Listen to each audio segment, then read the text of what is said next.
अब गजेंद्र की बारी आई है। गजेंद्र ने जब भगवान को देखा, आंखों से आंसू गिरने लगे गजेंद्र के। बड़ा प्रसन्न होने लगा कि प्रभु आप आ गए, मेरे जैसे एक जानवर को बचाने के लिए, एक पशु को बचाने के लिए। हे भगवान, मैं आपको क्या दूं? कुछ भी दिखाई नहीं दिया, क्या भेंट करूं मैं? नंगे पांव प्रभु आए हैं। तो गजेंद्र ने उसी सरोवर में से, जिस सरोवर में फंसा हुआ था, अपनी सूंड से उसी सरोवर में से एक कमल का फूल तोड़ा है और फूल लेकर भगवान को भेंट किया है। ठाकुर जी ने दोनों हाथों से गजेंद्र का वो फूल लिया बंधुओं, और फूल लेकर प्रभु गजेंद्र को स्पर्श करते हैं। जैसे ही स्पर्श किया तो गजेंद्र ने गजेंद्र की योनि छोड़ दी और दिव्य रूप को धारण करके सीधे भगवान के धाम पधारे हैं। बोलो भक्त वत्सल भगवान की जय, श्री वृंदावन बिहारी लाल की जय, श्री हरि भगवान की जय। ये प्रभु ने हरि अवतार लिया है। भागवत में इन दोनों का पूर्व चरित्र भी श्री सुखदेव जी महाराज ने वर्णन किया है। बंधुओं, ये जो ग्राह है, ये ग्राह कौन है? पूर्व जन्म में हुहु गंधर्व सत्तमा, ये हुहु नाम का गंधर्व था ग्राह। और एक बार संत दैवल ऋषि नदी में स्नान कर रहे थे। ध्यान देकर सुनो, संत स्नान कर रहे थे नदी में, तो इस हुहु गंधर्व ने संत को डराने के लिए पानी में प्रवेश किया और पानी में अंदर जाकर एक मगर की तरह, ग्राह की तरह संत के पैर पकड़ लिए, संत को डराने के लिए। संत घबरा गए। जब थोड़ी देर में देखा तो हुहु गंधर्व बाहर निकले, हंसने लगे। संत बोले, अच्छा, अरे गंधर्व, तू संतों से मजाक करता है? जा, तू जैसा बन के आया है वैसा ही तू बन जा। शाप दे दिया और यही गंधर्व आकर ग्राह बन गया था। भगवान ने इसको मुक्त किया। और ये जो गजेंद्र है बंधुओं, ये गजेंद्र भी पूर्व जन्म में इंद्रद्युम्न नाम का राजा था। एक बार ये राजा बैठा हुआ था और संत अगस्त ऋषि पधारे थे। अगस्त ऋषि आए तो संत को देखकर राजा उठा नहीं, बैठा रहा ऐसे ही। ये मर्यादा नहीं है, कोई संत, कोई महापुरुष आए तो हमको उठकर प्रणाम करना चाहिए, वंदन करना चाहिए। अगस्त ऋषि आए और राजा बैठा रहा। संत को थोड़ा क्रोध आ गया, कहा कि इतना बड़ा राजा होकर संतों का आदर नहीं करता तू? जा, हाथी की तरह बैठा हुआ है ना, तो हाथी की योनि में चला जा। अगस्त जी ने शाप दिया और ये इंद्रद्युम्न नाम का राजा आकर गजेंद्र बन गया था। लेकिन संत के क्रोध में भी कृपा ही छुपी होती है। यदि संतों का क्रोध इन दोनों को नहीं मिलता तो भगवान की कृपा कैसे मिलती? संतों ने तो क्रोध किया था दोनों पर, लेकिन भगवान ने दोनों पर कृपा की।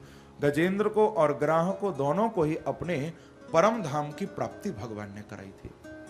बंधुओं, जो भगवान को पुकारता है, जो भगवान को बुलाता है, उसके लिए तो परमात्मा को आना ही पड़ता है। जिस जिसने भगवान को पुकारा है, जिस जिसने प्रभु को बुलाया है, भगवान उसके लिए आए हैं, आना पड़ा है भगवान को। तभी तो किसी ने कहा कि जिसने हरि गुण गाए, जिसने हरि गुण गाए, तो प्रभु दौड़े चले आए, प्रभु दौड़े चले आए, ओ प्रभु दौड़े चले आए, प्रभु दौड़े चले आए, ओ हरि दौड़े चले आए, हरि दौड़े चले आए, हरि दौड़े चले आए, हरि दौड़े चले आए। जिसने हरि गुण गाए,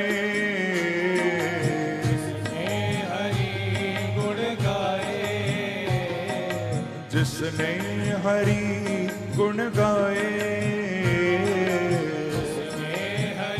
गाइए प्रेम से, तो प्रभु दौड़े चले आए, प्रभु दौड़े चले आए, प्रभु दौड़े चले आए, प्रभु दौड़े चले आए, ओ हरि दौड़े चले आए, हरि दौड़े चले आए, हरि दौड़े चले आए, हरि दौड़े चले आए, ओ भक्त प्रहलाद ने था पुकारा, प्रहलाद ने था पुकारा, ओ भक्त प्रहलाद ने था पुकारा, प्रहलाद ने था पुकारा, तो हिरण्यकश्यप को आकर के मारा। गाइए, कश्यप को आकर के मारा, तो हिरण्यकश्यप को आकर के मारा, कश्यप को आकर के मारा, तो हिरण्यकश्यप को आकर के मारा, कश्यप को आकर के मारा, तो हिरण्यकश्यप को आकर के मारा। कश्यप को आकर कैसे? के मारा, ओ प्रभु नरसिंह रूप धराए, प्रभु नरसिंह रूप धराए, ओ प्रभु नरसिंह रूप धराए, प्रभु नरसिंह रूप धराए, जाहो। प्रभु दौड़े चले आए, प्रभु दौड़े चले आए, प्रभु दौड़े चले आए, प्रभु दौड़ चले आए, ओ हरि दौड़े चले आए, हरि दौड़े चले आए। दौड़ चले आए, हरि दौड़ ऐसे नहीं, दोनों हाथों से ताली की सेवा करते हुए प्रेम से जाओ। जय हो।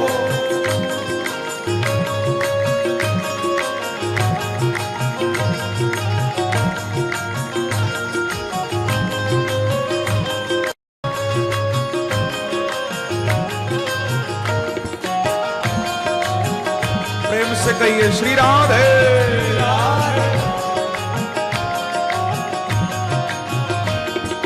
जिसने हरि गुण गाए, जिसने हरि गुण गाए, जाओ, तो प्रभु दौड़े चले आए, प्रभु दौड़े चले आए, ओ प्रभु दौड़े चले आए, प्रभु दौड़ चले आए, ओ हरि दौड़े चले आए, हरि दौड़े चले आए।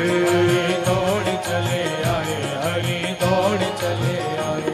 द्रौपदी कौरवों से घिरी थी, द्रौपदी कौरवों से घिरी थी, ओ द्रौपदी कौरवों से घिरी थी, द्रौपदी कौरवों से घिरी थी, तो बंसी वाले से विनती करी थी, तो बंसी वाले से विनती करी थी, ओ बंसी वाले से विनती करी थी, तो बंसी वाले से विनती करी थी, ओ बंसी वाले से विनती करी थी, तो बंसी वाले से विनती करी थी, ओ बंसी वाले से विनती करी थी।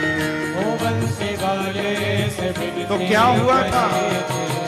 ओ प्रभु आकर के चीर बढ़ाए, प्रभु आकर के चीर बढ़ाए, ओ हरि आकर के चीर बढ़ाए, हरि आकर के चीर बढ़ाए, जाओ। प्रभु दौड़े चले आए, प्रभु दौड़े चले आए, ओ प्रभु दौड़े चले आए, प्रभु दौड़ चले ओ हरि दौड़े चले आए, हरि दौड़े चले आए। दौड़ चले आए, हरि दौड़ चले आए, ओ जिसने हरि गुण गाए, जिसने हरि गुण गाए, ओ जिसने हरि गुण गाए, जिसने हरि गुण गाए, तो प्रभु दौड़े चले आए, प्रभु दौड़े चले आए, प्रभु दौड़ चले आए, प्रभु दौड़ चले आए, ओ हरि दौड़े चले आए, हरि दौड़े चले आए। हरि दौड़ चले आए, प्रेम से ताली की दौड़ सेवा। चले आए।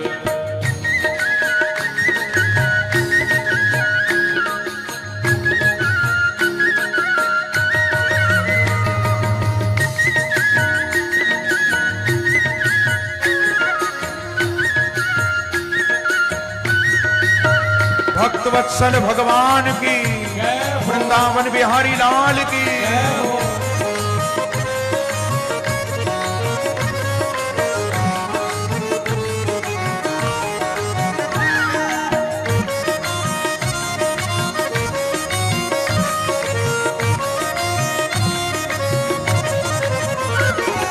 जिसने हरि गुण गाए, जिसने हरि गुण गाए, तो प्रभु दौड़ चले आए, प्रभु दौड़ चले, ओ प्रभु दौड़ चले आए, प्रभु दौड़ चले आए, ओ हरि दौड़ चले आए, हरि दौड़ चले आए, हरि दौड़ चले आए, हरि दौड़ चले आए।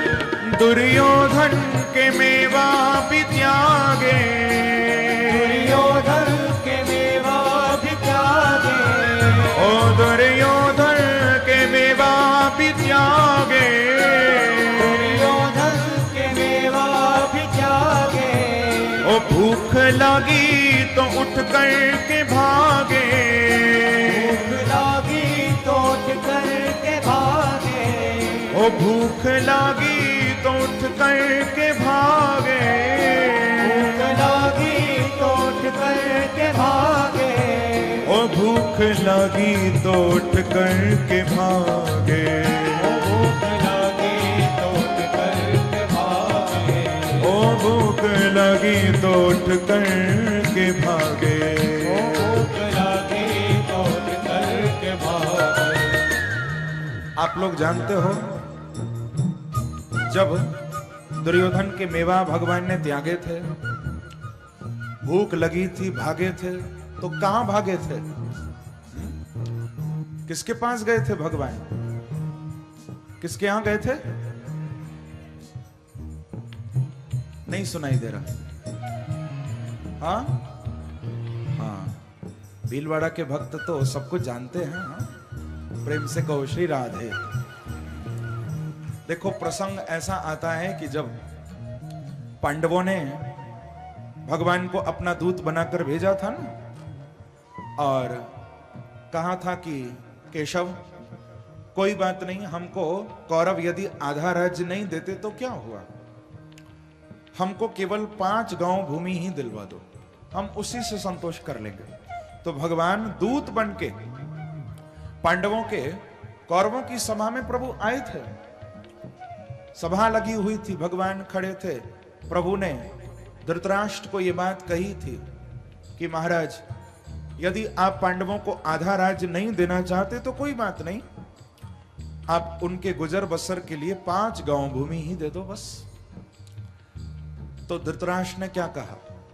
कहा कि कृष्ण, मैं जरूर देता और दे दूंगा, कोई बड़ी बात नहीं है, लेकिन क्या है ना, मैं कुछ भी करता हूं तो पहले अपने बेटे दुर्योधन की सलाह जरूर लेता हूं। धृतराष्ट्र ने कहा, थोड़ा दुर्योधन से भी पूछ लो ना, दुर्योधन बगल में ही बैठे हैं। भगवान ने पूछा कि कहो दुर्योधन, तुम्हारी क्या इच्छा है? तो दुर्योधन खड़ा हुआ और बोला कि कृष्ण, तुम तो 5 गांव भूमि की बात करते हो, लेकिन मैं तो सोचे बैठा हूं कि सूच्यग्रम नैव दास्यामि विना युद्धेन केशव।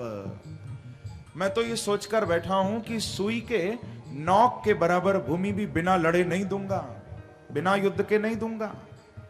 पहले युद्ध करेंगे पांडव मेरे से, फिर जो मिले सो ले लेंगे, बिना युद्ध के कुछ नहीं दूंगा। भगवान बोले, दुर्योधन, इसमें तेरी गलती नहीं है, ये तो विधि का विधान है कि विनाश काले विपरीत बुद्धि। जब विनाश का समय आता है, बुद्धि अपने आप उल्टी हो जाती है। दुर्योधन ने यह बात कही कि पहले युद्ध होगा, तब पीछे कुछ मिलेगा। अब दुर्योधन के पास बैठे हैं दुर्योधन के आदरणीय मामा जी शकुनी जी महाराज। शकुनी को पूछा दुर्योधन ने, क्यों मामा जी, मैंने ठीक जवाब दिया ना? तो मामा जी बोले कि बेटा, तूने तो मेरे मुंह की बात ही छीन ली। मैं तेरे से यही तो कहना चाहता था कि तू बिना युद्ध किए कुछ भी मत देना पांडवों को। और देख दुर्योधन, एक और पते की बात बताऊं, यदि इन पांडवों के पास कोई शक्ति है तो केवल कृष्ण है।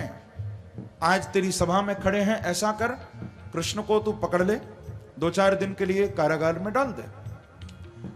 जो पांडव सुनेंगे तो आधे पांडव तो वैसे ही मर जाएंगे, पकड़ ले कृष्ण को, बंद कर दे। अब जैसा संग वैसी बुद्धि।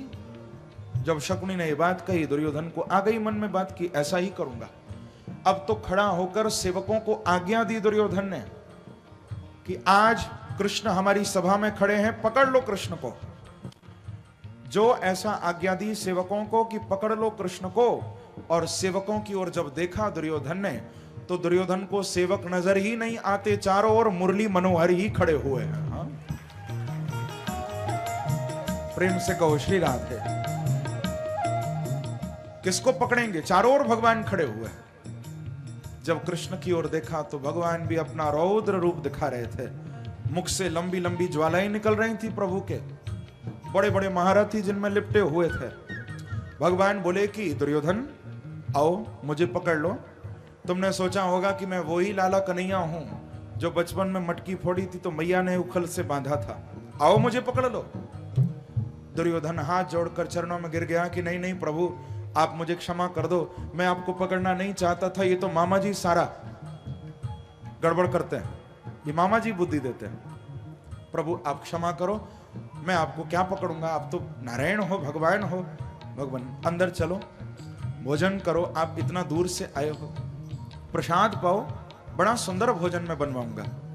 लेकिन भगवान बोले कि दुर्योधन देख, व्यक्ति दूसरे के घर भोजन 3 परिस्थिति में करता है, भाव में, प्रभाव में और अभाव में। 3 परिस्थिति में दूसरे के यहां भोजन किया जाता है। पहला भाव में, या तो सामने वाले का बहुत भाव हो, हमको भाव से बुलाए तो हम भोजन करते हैं। दूसरा अभाव में, हमको भोजन न मिलता हो तो हम दूसरे के यहां भोजन करते हैं। और तीसरा प्रभाव में, सामने वाले का इतना प्रभाव हो हमारे ऊपर कि हम उसको मना न कर पाए तो हम भोजन करते हैं। लेकिन भगवान बोले कि दुर्योधन देख, मैं जानता हूं तेरे अंदर तो भाव नहीं है बिल्कुल भी। हाँ, तू ऊपर से बोल रहा है, तो तेरे अंदर भाव नहीं तो मेरे लिए कोई अभाव भी नहीं। मैं जहां जाऊंगा कोई भक्त भोग लगा ही देगा। तेरे अंदर भाव नहीं, मेरे लिए अभाव नहीं, और मेरी दृष्टि में तेरा कोई प्रभाव भी नहीं, फिर मैं तेरे यहां क्यों भोजन करूं। प्रभु ठुकरा के उन मेवा मिठाइयों को निकल गए महलों से, बाहर तो आ गए। लेकिन भगवान ने सोचा कि आज अच्छा इन कौरवों के यहां आए, सुबह से भूखे बैठे हैं, कुछ खाया नहीं अभी तक, क्या करें। तो प्रभु को याद आई कि मेरे काका और मेरी काकी, विदुर और विदुरानी, दोनों बहुत दिनों से मेरी राह देख रहे हैं, कब से मुझे बुला रहे हैं। तो चलो आज क्यों ना मैं विदुर जी की कुटिया पर चलूं। विदुर जी भगवान कृष्ण के चाचा लगते हैं। भगवान पहुंच गए विदुर जी की कुटिया में। अब देखो, विदुर जी तो घर पर थे नहीं, विदुरानी अंदर है, स्नान कर रही हैं, नहा रही थी। भगवान पहुंचे, जाकर आवाज लगाई, काका जी, चाचा जी। जब विदुरानी ने आवाज सुनी, देखो भगवान कोई बहुत छोटे नहीं है उस समय। महाभारत में लिखा है कि जब भगवान विदुर जी के यहां पहुंचे थे, उस समय भगवान की आयु 75 साल की थी, 75 वर्ष के थे कृष्ण उस समय। लेकिन हमारी तरह भगवान को दाढ़ी मूछ नहीं आई थी, देखने में एकदम किशोर लगते थे ठाकुर जी, 16 वर्ष के लगते थे, लेकिन थे 75 वर्ष के प्रभु। आज जब आवाज लगाई विदुर जी को, अंदर विदुरानी ने जब भगवान की आवाज सुनी, आहा कितना मीठा शब्द है, कितनी मीठी आवाज है। अब तो महाराज विदुरानी सुध-बुध खो बैठी हैं, भूल गई अपने आप को, होश नहीं है कि मैं स्नान कर रही हूं। तुरंत स्नान छोड़ा और द्वार की ओर दौड़ पड़ी है विदुरानी, कपड़े भी नहीं पहन रखे, ऐसे ही निर्वस्त्र द्वार की ओर दौड़ी हैं। जो दरवाजा खोला, भगवान ने जब अपनी काकी को देखा तो ठाकुर जी ने तुरंत अपना पीतांबर लिया और अपनी काकी को प्रभु ने उड़ा दिया। यही तो लीला है भगवान की, कहीं तो चीर हरण करते हैं, कहीं वस्त्र से जीव को ढक देते हैं, प्रभु उड़ा दिया। अब लेकर विदुरानी अंदर गई, आंखों से आंसू गिरते जा रहे हैं, पागलों जैसी दशा हो गई है। सोचो बंधुओं, हमारा कोई रिश्तेदार बहुत दिन बाद घर पर आता है, हम उससे कितने दिनों से मिलना चाह रहे थे और कई दिन बाद यदि वो आता है तो उस साधारण से रिश्तेदार के लिए हम पागल हो जाते हैं। हमको होश नहीं रहता हम क्या कर रहे हैं। आज इतने दिन बाद हमारा प्रिय हमारे घर आया है। जब एक इंसान के लिए हम इतना पागल हो जाते हैं तो सोचो यदि जिस दिन भगवान घर में आ जाएंगे तो क्या हालत होगी, क्या हाल होगा। स्वयं परमात्मा पधारे हैं, विदुरानी को होश नहीं है क्या कर रही हैं। अंदर लेकर भगवान को गई तो प्रभु को बिठाने के लिए चौकी जब बिछाई तो उल्टी बिछा दी। ठाकुर जी उल्टी चौकी पर बैठ गए। भगवान ने एक बार भी ऐसा नहीं कहा कि काकी पहली बार आया हूं तेरे यहां और उल्टी चौकी पर बिठा रही है। बैठ गए प्रभु। विदुरानी बोली कि प्रभु मैं कितने दिनों से आपका इंतजार कर रही थी कि आप आओगे, लेकिन आप नहीं आए और आज आए भी तो सुबह सुबह आ गए। अभी तो मैंने स्नान भी नहीं किया, ताजी माखन भी नहीं निकाला, आपको क्या खिलाऊं मैं, कुछ बनाया नहीं है अभी मैंने, आप सुबह ही सुबह आ गए।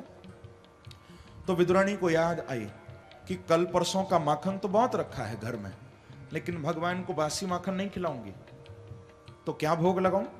याद आया कि कुछ छीके पर केले के फल रखे हुए हैं, आज गोविंद को केलों का भोग लगाऊंगी। विदुरानी केला उतार कर लाई हैं और वहीं जमीन में भगवान के पास बैठ गई। अब एक एक केला छीलती जा रही हैं और गिरी भाग तो जमीन में गिराती जा रही हैं, ठाकुर जी के हाथ में छिलका पकड़ाती जा रही हैं और भगवान के चेहरे को देखती जा रही हैं बस।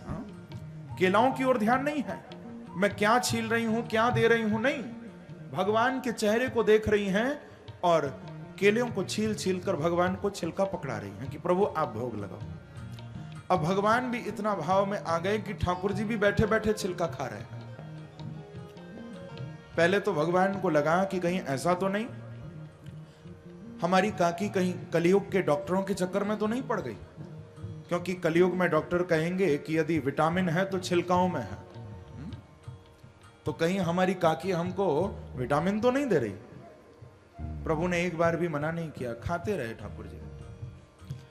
बंधुओं थोड़ी देर बाद जब विदुर जी आए हैं घर में, विदुर जी ने दूर से ही देखा कि आज भगवान कृष्ण बैठे हैं मेरी पत्नी के पास। आज तो विदुर जी की प्रशंसा का, उनकी खुशी का कोई ठिकाना नहीं रहा। विदुर जी दौड़े दौड़े घर में आए हैं, लेकिन जब पास आए तो क्या, विदुरानी के हाथ में भी छिलके हैं, भगवान के मुख में भी छिलके हैं। विदुर जी बोले कि अरे सुलभा तेरी बुद्धि को क्या हो गया, ये क्या करती है, आज पहली बार मेरे गोविंद मेरे घर आए हैं और तू उनको छिलका खिला रही है। अरे लाओ 56 भोग, लाओ 36 व्यंजन, मैं अपने प्रभु को भोग लगाऊं, आज पहली बार मेरे प्रभु आए हैं। जो ऐसा कहा विदुर जी ने तो भगवान ने उठकर विदुर जी का हाथ पकड़ लिया। भगवान बोले कि नहीं काका जी, आज आप बिल्कुल कुछ मत बोलो, क्योंकि आपको मैं सच बताऊं, जो स्वाद मुझे 56 भोग 36 व्यंजन भोग लगाने में नहीं आते, वो स्वाद आज आपके घर के छिलकाओं को खाने में मुझे आ रहा है। ये स्वाद तो पहले कभी मिला ही नहीं मुझे आज तक, जो आज आपके घर के छिलकों में मिल रहा है। बंधुओं यही सब भक्त कहते हैं, यही सब संत गाते हैं कि न जाने कौन से गुण पर दयानिधि रीझ जाते हैं। इसको कोई समझ नहीं सकता कब किस गुण पर भगवान रीझ जाएं। भगवान तुम्हारी वस्तु के भूखे नहीं हैं, भगवान तुम्हारे प्रेम के भूखे हैं। बंधुओं प्रेम से उनको एक तुलसी दल भी दे दोगे तो ठाकुर जी उस तुलसी दल को रसगुल्ले की तरह खाएंगे, और यदि प्रेम नहीं है तो भगवान 56 भोग भी भोग नहीं लग रहे।